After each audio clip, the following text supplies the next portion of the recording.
I take risks. I take risks. You want to get rich, you gotta take risks. I'm not rich yet. It's coming. I'm doing decent, but it's coming. But I know people who grew up in 2-parent households and they still turned out like, cause our parents they got hit with the okie doke too. Their generation got conditioned to certain things like the 80s and the 70s. They were definitely getting brainwashed by the music and the culture and everything as well. Stay out of trouble, make a plan. You can't just be out here just freestyling life. You ain't gonna get nowhere. You know, make a plan and find something that you're passionate about and just go full throttle. Don't hold back, because you only live once. 11 side.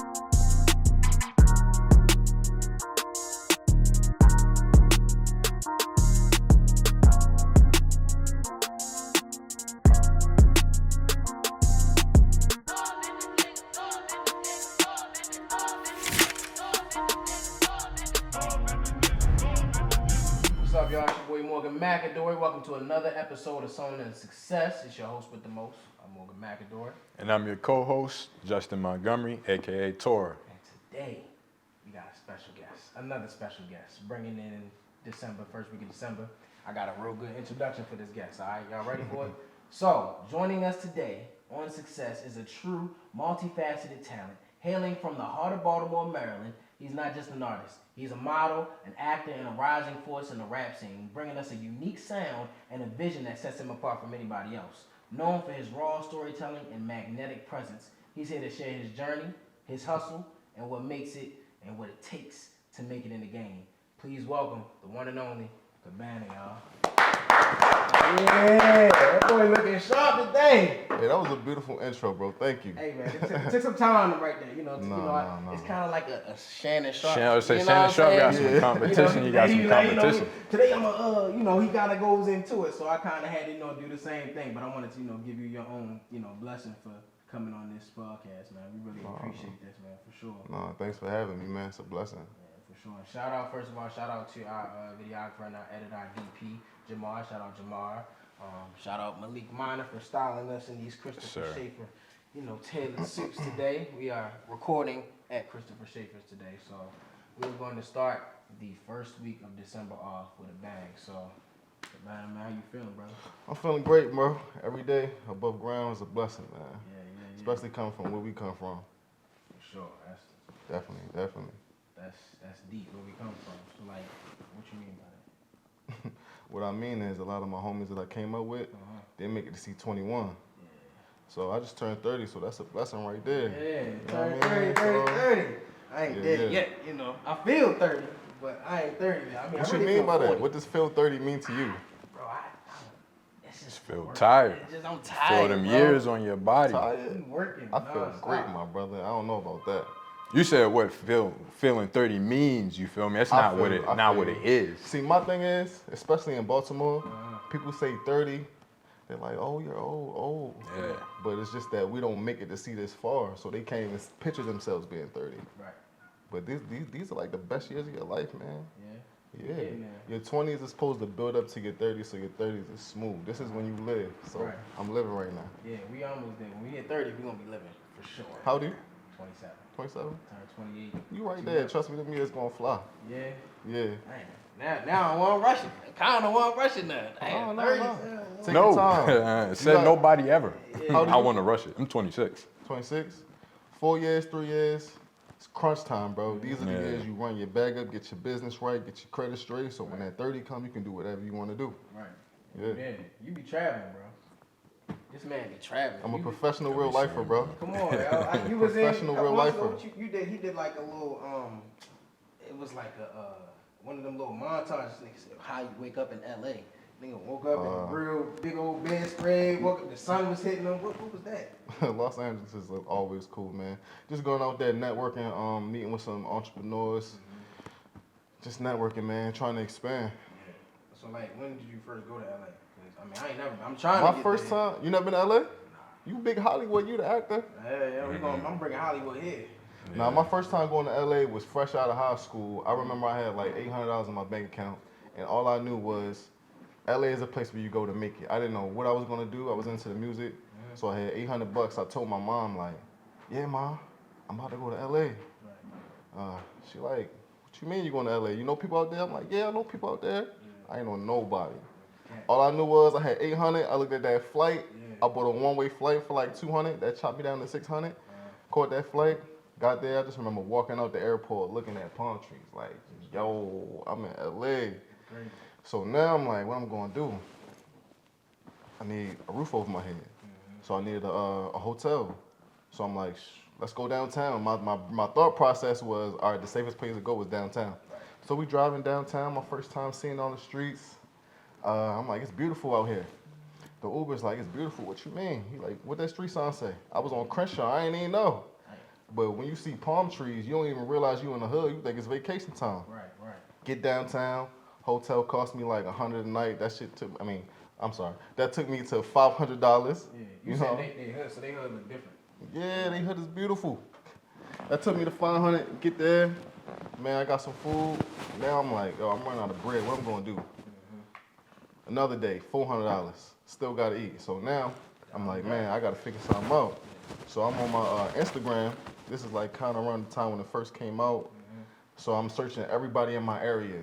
I'm just DMing, hey, I'm an artist in LA trying to do this. You said this happened like right after you graduated high school? Kind of like right after I graduated. You said like Instagram just came out around it was that time? fresh. It was like 3-4 years in. What year did you graduate? 2013. Okay. It's And you went out to LA in 2013 and like make it on the music scene? Yeah. Dang, that So, was yeah, that was a tough year. I'm running out of bread. I caught a one-way flight.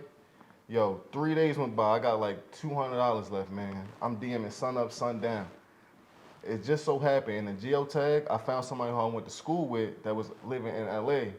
And they ended up putting me in connection with somebody that lived out there. So my last little bit of dollars, I went there. I just remember sleeping in a room, no furniture, no nothing, hardwood floors. I used my clothes as my pillow. I used my clothes as my covers and my travel bag as my pillow. Taco Bell across the street. I was eating the $1 burritos every day. So she had this boyfriend, right? And the boyfriend, he seen me every day. He like, man, you don't ever get out, do nothing? I'm like, bro, honestly, I'm struggling. I'm trying to make it. He like, what you do? I'm like, I make music. He like, yeah. He took me to the studio.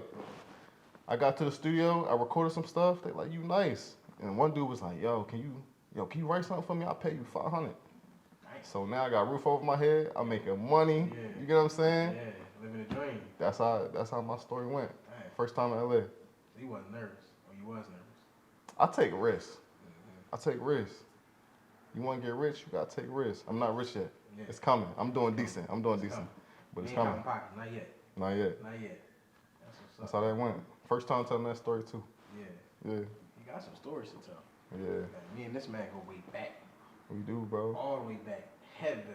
Speaking of Headville Elementary, I was blessed to share an opportunity with my brother to give back to Headville. We did a back to school drive. We gave away like 100 backpacks, notebooks, glue sticks, Yeah, that was dope. rulers, protractors, to a school that meant so much to us. It was different being up in there. Yeah. We in there, the lockers like, they was this tall, we was younger, and that lockers this tall. For sure. The bathroom was little. I was like, For sure. this little ass toilet down to the ground. Like, yeah, it was crazy, but it was nostalgic. It was nostalgic. You know, we spent so much time in the clubs, drinking, turning up, having fun, traveling. We got to start giving back too. So that's why I want to use my platform to kind of introduce that to the younger generation. Right. So what's Yeah. your message for the younger generation? Stay out of trouble. Make a plan. You can't just be out here just freestyling life. You ain't gonna get nowhere. You know? Make a plan and find something that you're passionate about and just go full throttle. Don't hold back because you only live once. Yeah. You don't got no regrets. Nah. No regrets, not one. You don't got no regrets. I don't. Nah, no regrets, no losses, because all my losses turned into lessons. So was it really a loss? This nigga spitting heat. Writing songs in the podcast. That's about to drop, right? Yeah. Yeah, we gonna drop it on Sonic Success Right. mixtape. Yeah, come on, you heard it here Nah, first. but yeah, man, professional real lifer, bro. Yeah. What you got coming up next? More music. I'm really about to start YouTube and vlogging. I might got a podcast on the way, Real Lifers Club. I don't know. Yeah. That's a cool name. Thank you, bro. Real Lifers Club. I feel like we in the era when this instant gratification era right now. Right. That's what Instagram is, instant gratification. We want things right here, right now. But life don't work like that. We gotta get back to real life. Everybody wakes up, hop on the internet, and they just live in an artificial life. They get to put on whatever hat that they want to be. Right. They could post a picture in Baltimore and change the location to New York City. It's not real life, bro. Let's get back to that. So, real life, what was the time like for you when we had that version of real life? So what did it mean?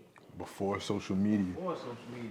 When we couldn't just call you, we had to go walk down the street, knock on the door. That was a real long time ago. Shit, That was a everything long time simple. ago, and this generation don't know anything about it because all the kids got iPads. Right. We used to go outside and play. You know, green box. Yeah, we ain't had no phones, but when I was at my dad's house, you was living around the corner. I could just walk up your street and you be out there. Yeah. You know. Yeah, go bust you in real quick. bust you in basketball real quick, keep my day going. You feel me? Hold up, man. Hold up. I mean, he probably did. Nah. But what was the question? I'm sorry. What real life was, because you were saying it was a time. Real life was fun, man. Real life was, you just can be yourself like freely, without the pressure of trying to fit an image or being looked at as corny. It just was whatever your version of cool was. That was just real life. Now everybody has a specific title on what's cool. Right. We got Justin the Boy making meme posts with quotes on it, and people think they have to live by that. But that it goes back to deeper because, you know, was your father in the household? What was your parents like? Where are you learning your morals from? Who's telling you right from wrong? Are you learning from the internet? Is Justin telling you this? Right. Most You feel people me? learn it from the internet, though. Yeah. You think it's like it's a big gap between, you know, when our generation, right, Yeah. and the new generation is coming up. Do you think it's a gap just in the generation, or you think it's how household work was back then? We can sit here and talk forever. I think this is all design, bro. I think it's all designed to bring that separation from, you know, households, families, fathers. It goes down to the music. When I was younger, I used to think that, music is just entertainment. But I see it's a bigger design now. The type of music that they make, that the kids are listening to, that they're living by. Right. Shout out to Young Miami and JT. You know, I support everybody, especially women, getting to their bag and making their living. But when you shout out, I don't need a nigga for nothing, or this or that, or you finessing somebody else in cash, it's like, you forget what love is. Do you know how to love? Or every time you meet somebody, you trying to see what you can get out of it. You know what I mean? They're perpetuating the cycle. They put it out on the younger generation, and then everybody grow up like that. That's what I'm thinking. And morals That's what I'm saying. go out the window. But when that money come into play, you're not really thinking about, okay, I'm about to influence the whole generation. Right. They just be twerking. Right. You know what I mean? You're thinking, all right, this money's gonna take care of my family, my kids, put them through college, but you're not really understanding that the generation that's coming up after you is gonna live to everything that you're saying. So you think, I mean, of course, you know, media is a big influence, but you think it's like the household too, like speaking on the household, because you know, like broken homes, like if you was raised with just a mother or just a father, you think that's a big effect to it too? I guess it depends on the mother and the father, because when I was born, my parents were separated already. Right. I don't know what it's like to have both your...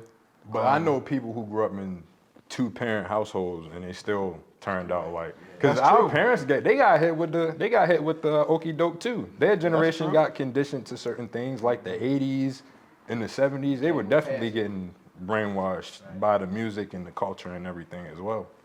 Like, it's so important to be headstrong right now. Like, you just gotta have it. You just gotta have it. Speaking to the parents in the household, like my upbringing, my mother was always in the city. My father was always in the county. So, you know, back then, the county was more so like the good part, and the city was more so rough around the edges. So I kind of got the best of both worlds, really. You know, I got to see poverty. I got to see people that were doing decent. You know what I mean? See the differences. the difference in the clothes, what you have, what you don't have, you start to be able to value what's really important. Right. You know? So yeah. Man, speaking of love, man, this Yeah. man came to me a couple years ago about this series. I don't even Oh, know. Can I I drop the remember name? that Can I joint. say the I name on it? remember I can't Nah, say don't say the name yet, I ain't gonna say the name. because it's still in the air. It's still in the Okay. air. Well, what made you even want to transition there? I mean, I know you know. Here's my thing. So I just want to say, like, when I first started doing what I was doing, I just wanted to be an artist. I just wanted to rap. Right. And then Drake came out, and then I started singing. I'm like, damn, I can sing a little bit. Like, I actually sing a little bit. And then as more people that came inspired me, it's just like, bro, who says I gotta do one thing? I could do whatever I want. This is my life. Right. Can't nobody tell me. But see, the problem is most people see you doing one thing, and when you try to do something else, you can't do that. You do this. Right. There's no limitations, no nothing. So even when it came to the acting, you know, you inspired me. You know, you inspired me, bro. You got to remember. I mean, we kind of came up together around the same area, but you wasn't acting back then. You just was the kid up the block that we used to see. I used to call you Nas. You used to like Nas back in the day. Right. You know what I mean? That's what they all call me. But then I seen a clip on Instagram, and you was acting. I was just like, dang, I know this guy. I seen myself in you, like, damn, maybe I could do that. So I'm like, you know what? I'm the type of guy, never been the type to hate on anybody. It's more so, what can I learn from you? How can we help each other? So that's when I reached out to you, like, you know what? I want to get into this field one day. You already in it. Let me just take notes and learn from this guy. I appreciate that, man. Sure, bro. Man, make me tear up on camera. But, No, you for know, real. The biggest thing about it too is I think just like bringing everybody together. Yeah. You know, that's all like I really ever been about was just bringing everybody together, just so we can stay. Cause you know how we get down here. You know how we are down in Baltimore. Man, it's not even just Baltimore. It's black culture, bro. It's black culture. It's bigger than that. It's bigger than that, bro, because, man, I had friends that I grew up with from the sandbox, bro. As we start to get older, I'm like, I come up with an idea, or they come up with an idea, and I'm like, oh, yeah, well, you could do that, and I can assist with this. And it's just like, nah, I want to do it on my own. It's just like, we stronger together. You don't have to do it by yourself. If I'm stronger in one area than you are in another, let me help you, bro. I don't got to be the main guy. I know how to play my role. But a lot of times people want to do it without you because they want to be the guy. It's an ego thing, bro. I feel like that's why we can't really get to that next level. Too many Chiefs. Yeah. Yeah. Yeah. That's crazy, man. Everybody's so smart and they don't know nothing. Right. That's what I'm saying, bro. Don't know Know nothing. the value of everything. I mean, know the price of everything, but the value of nothing, bro. For real. I mean, look, man, this man right here, the partnership in the business that we are working on Yeah. is structured so that we can continue to, like you talked about, you know, bringing the generations together, making that gap smaller and smaller. Because when you said something, you were like, you know, why can't I just do one thing? Yeah. Because when I met him, we met at the gym. So then I said, oh, he's a rap, he's an artist, he's a rapper. Yeah, he's bro. a I really don't like that one-dimensional aspect for real. I do martial arts, music, this film production stuff. Basically anything that I'm good at, and I feel like there's someone who's getting paid to do it, I might be better than them, I'll take a stab at it. I'm gonna try it. Really think about it though, bro. How can somebody tell you you have to be this when you wake up every day and you have a choice? That's insane. Right. It's your life. It's your life. Live it how you want to live it. Definitely. I get that. You know y'all artists, y'all both see. I don't do no music. Yeah. Yeah, man, I am a rapper as well, bro. Okay. I Who your respect favorite that. rapper? My favorite rapper is my cousin Marquise. Yo, I get the That's my understand favorite that rapper, sentiment. bro. And he don't even rap. He don't even want to be a rapper. He's just nice as hell, bro. Like that's it. Yo, the best rappers be the most random dudes just walking down the street, regular people. Marquise is a professional real lifer too. But he has the craziest freestyles you'll ever hear in life, bro. He in Baltimore? He in Baltimore, yeah. He just don't rap. Right. Real quiet, chill dude. He do tattoos now. Shout You try out to to get him Ink to Spy Galleries, huh? You be trying to get him to do music? He used to back in the day, but he just different, bro. Right. That's my dog for real. I love him. He good at it, but there's no passion for Bro, he's amazing, bro. No passion. Yeah. He has a passion to write it, and then that's as far as it goes. That's it. So it's like inspiration. How much a feature costs for you, man? Feature. Let the people know. I would just drop numbers like that. It's a lot that goes into it. I want to hear you first. I just appreciate real art. Right. So before we even talk numbers, like you gotta, whatever you send me has to inspire me. If I'm not inspired, I'm not gonna do it because I don't want to short you. Right. More importantly, I don't want to short myself. You get me? If you feel like it's something real, like potential, it could go somewhere. That's then. what I'm saying. It gotta move me, bro. If it don't move me, I ain't really on it like that. Yeah. So you came to me about the podcast. You came to me. We talked about scripts. Yeah. Why acting? Like if you could, like, cause acting that's a different ball game. Yeah. Right. Different from music. But that's a different ball. It's also very similar They're though. also very similar. It's a different ball game in terms of like who inspires you. So like who inspires you acting wise? Acting wise, who inspires me? I think I really thought about acting when I started to see Power, James St. Patrick. Ghost. You feel me? That's still alive. I don't care what he said. I don't care. He's still alive. He dead. Yeah, and then He said he dead. He dead. He's still alive. Y'all let Tariq if he not smoked alive, that man. Jamar, he alive. Tariq smoked that man. Sorry. He alive. We ain't see the closed casket. It was a closed casket. I think he's still alive. yeah, I mean, you never know, but He not walking if he is. Right. He and that Professor Expert. shout out to Amari Hardwick, man. He played that character very, very well. He played that character very, very well. So that's kind of where it came from. And then I just started to look at people. I started going back watching old Denzel movies. I like Denzel Idris. I say you remind me of Michael B. Jordan. And I just be looking. And Hold on, don't get started. Everybody on the production is laughing right now. I said the wrong thing. No, we You gonna pump his head up, man. My thing Morgan B. Jordan. Michael B. Morgan. If I can look at you and see myself in you, I'm inspired. Like, I could do this. Right. Why not? I'm not waiting for a door to open. I'll put my own money up. I'll make it happen myself, and I'll do it.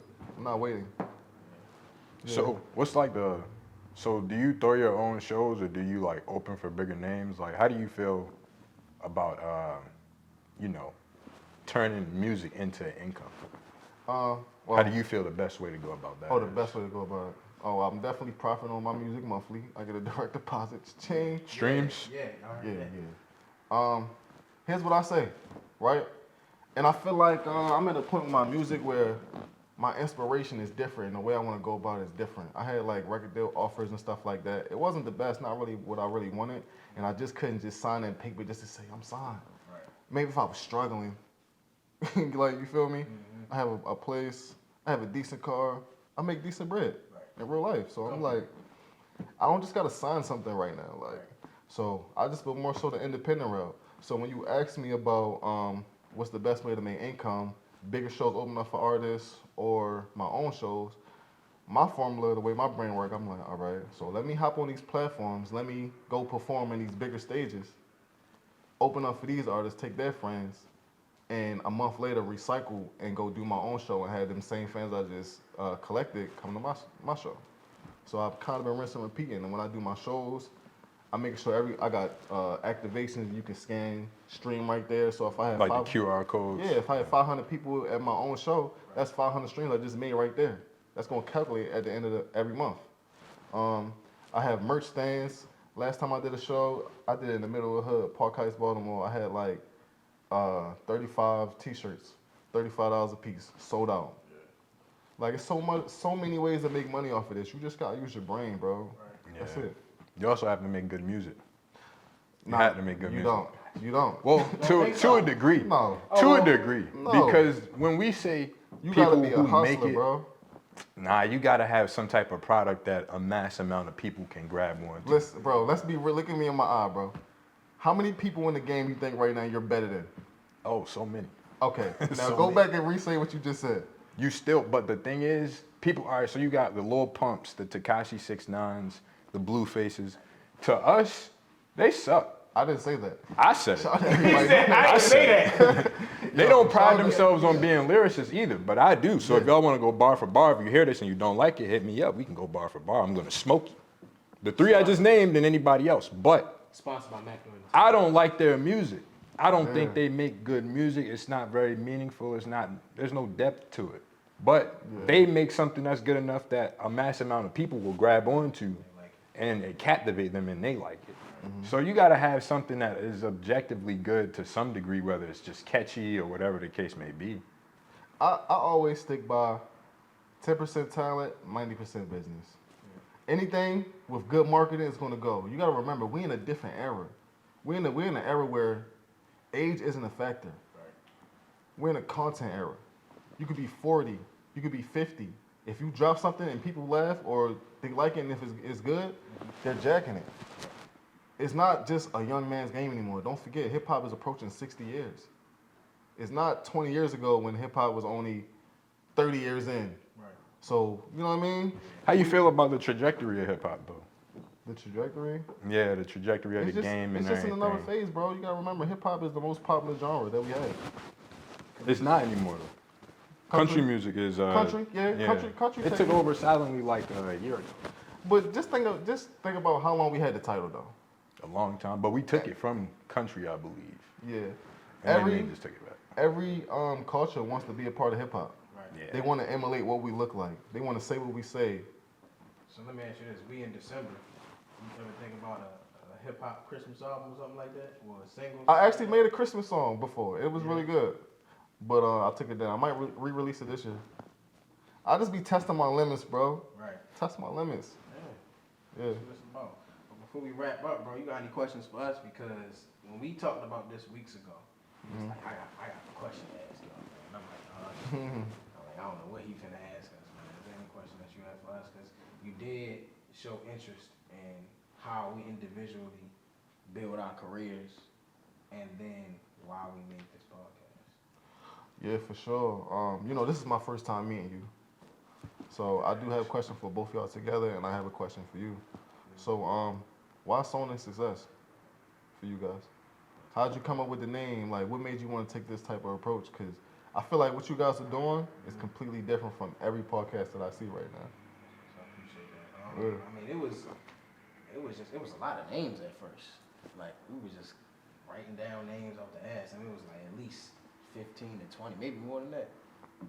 Yeah, but it was generally like the same three, and we didn't even choose. Sewn Success wasn't even one of the three that we filtered out. I came with that like later, like after we had the three that we had set, and then we had Charmaine. Shout out to the Goddess of Art, who did our logos and things of that nature. After she did some of the logos for what we were thinking about in the podcast, it was like there's something else still missing. So I just like we tail it up, I talked to Malik Minor, shout out to Malik, who styled us today. And, he's like, well, when I sew it, I was like, so. And then I'm like, we talking about the path to success and how we come from Baltimore because, we don't get a lot of shine. What's the thing everybody talk about from Baltimore? What's the number one thing that you hear? When you go to other states. Crabs in the barrel, that's that. Something about that. Crabs in the barrel, the wire, that's always. But here's my thing. Wire. You gonna hate me. I think that's not true. I think it's a mentality thing. I think it's entitlement. You gotta know how to put the work in, bro. Right. A lot of these people want people to be like, hey. I mean, that's where the crab in the barrel mentality developed, though. Right. They don't want to put the work in. They see other people put the work in, or just be gifted, and then they be like, well, why don't I have that? That's You're true. not doing the work. That's true. Deeper convo. We gotta say that for part 2.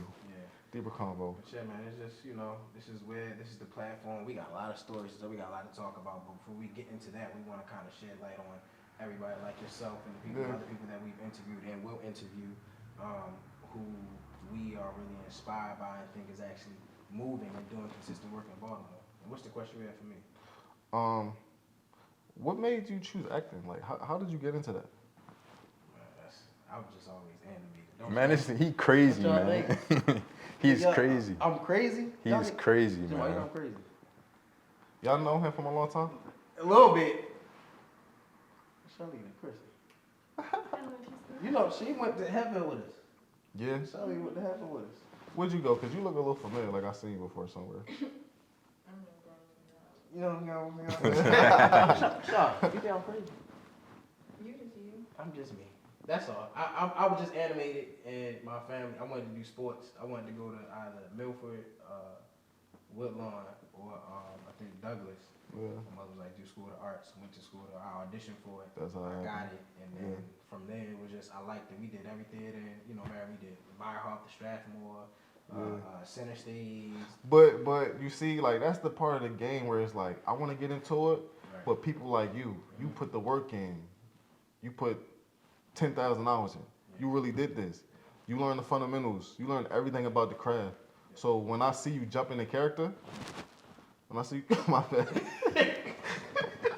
when I see you jump in the character, I'm like, wow, this guy's a professional. But you really did it. So They say that you're only however many years you've been doing whatever you're doing. That's how old you are in the game. So I've been doing this for 14 years. So I'm only 14 years old again. I'm still young. I'm still learning. But I think doing before we wrap up, I think doing theater helped me more than any other film actor I know, because when you on stage, that's a different story. It's different from performing live. yeah, You fuck up, you're gonna have to keep going. And it's about what performance you're giving the audience. So that's really what sunk in for me. So then hopping on film was easier. I feel like the hardest part about the acting world for me is channeling emotion because I'm tough. Yeah. Like, you know what I mean? Like, I carry myself in a specific way where I don't show any weakness. And I know when you act, you have to be able to channel those emotions sometimes, and I don't know how to do that. I know we gotta wrap up. When I get into whatever film that we doing or things like that, and I have to coach my actors, I always the way I was taught with, like you said, you're tough. Yeah. It comes from a spot. It comes from a place, right? Yeah. So inside that shell is everything that you kind of hide, all the vulnerability. Yeah. So what we do when I have my talks with my actors, we sit down and have a conversation first, and then I just kind of pull and pick apart each emotion that you're gonna be. All right, what makes you mad? Like, tell me about that. And then we kind of talk about what makes you sad, what makes you mad, what makes you happy, and then we kind of put. All right, so suppose this situation was, and then that's how I pull the character out of you, because realistically, all the characters is within. Every movie that you see, except the highly fictional movies, it comes from somewhere. Yeah. And I think we all got that. So. No, for sure. Man, tell everybody where they can find you at, man. Y'all can find me, Cabanaa Cartier, all socials. Tap into Real Lifers Club, my podcast is on the way. And just follow me, YouTube, just search Cabanaa Cartier. I'm there. Watch my life, watch my vlogs. Just watch me live in real life. Yeah. We appreciate Thank you for having me. I'm your host with the most, Morgan McAdory. Co-host Justin Montgomery. And this is Sewn and Success. Thank y'all for tuning into this episode. Shout out to Malik Minor. Shout out to Christopher Schafer. Shout out to the Goddess of Art, Chrissy, Amir, Charlita, and IDP, Jamar. Shout out to everybody. Shout out to my co-host Justin. Shout out to Cabanaa, man. Check us out on Instagram at Sewn and Success. And we out, man. We appreciate y'all. That's a wrap.